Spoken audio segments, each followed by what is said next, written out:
Mesdames, Mesdemoiselles et Messieurs, salut, on m'appelle Blaise Koborwandé. Aujourd'hui, nous allons aborder notre thème concernant les manifestations du stress en périopératoire. Et la fois passée, nous avons eu à parler des raisons pour lesquelles le patient est stressé au bloc. Aujourd'hui, il s'agit des manifestations du stress. Vous savez, le patient, une fois en chirurgie au bloc opératoire, manifeste son stress de plusieurs manières.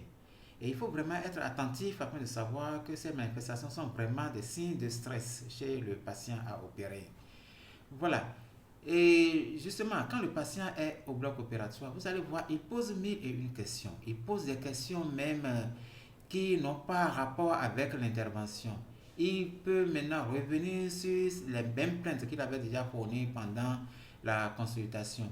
Donc, il pose mille et une questions. En dehors de cela, quand vous l'observez très bien, vous allez constater qu'il fait ce qu'on appelle le regard dans le vide. Il a le regard dans le vide. Et les mains aussi sont crispées. Les mains sont crispées. Et si vous l'observez aussi correctement, il développe ce qu'on appelle des réactions psychosomatiques.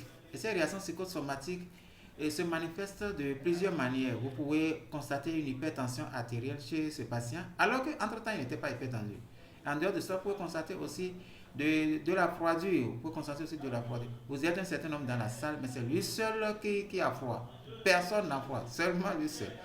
En dehors de ça, il y a certains patients qui vont même piquer une crise de diarrhée. Ils vont commencer par faire une diarrhée, mais vous leur posez la question de savoir ce qu'ils ont. Ils vont vous dire qu'ils ne sont pas stressés, mais en réalité, c'est des signes de stress.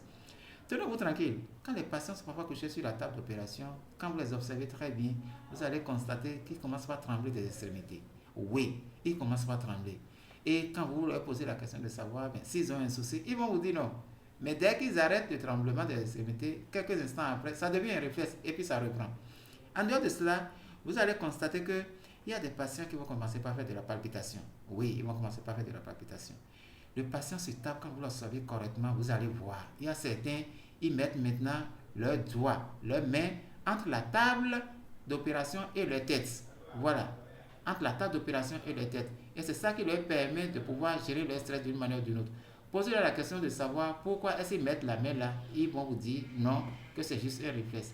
Il y a certains qui se croisent les jambes, se croisent les jambes. Et quand vous leur demandez de croiser les jambes, quelques instants après, ça vient. Ou bien il y a d'autres qui prennent leurs mains pour soutenir leur front, ou bien leurs mains qu'ils croisent sur l'abdomen. Donc il y a mille et une manières. Et quand on arrive à constater cela sur les patients, ça nous permet de savoir que ces patients sont vraiment stressés et qu'il faudrait qu'on prenne des dispositions pour pouvoir les assister. Mesdames et messieurs, merci pour votre aimable attention et à plus.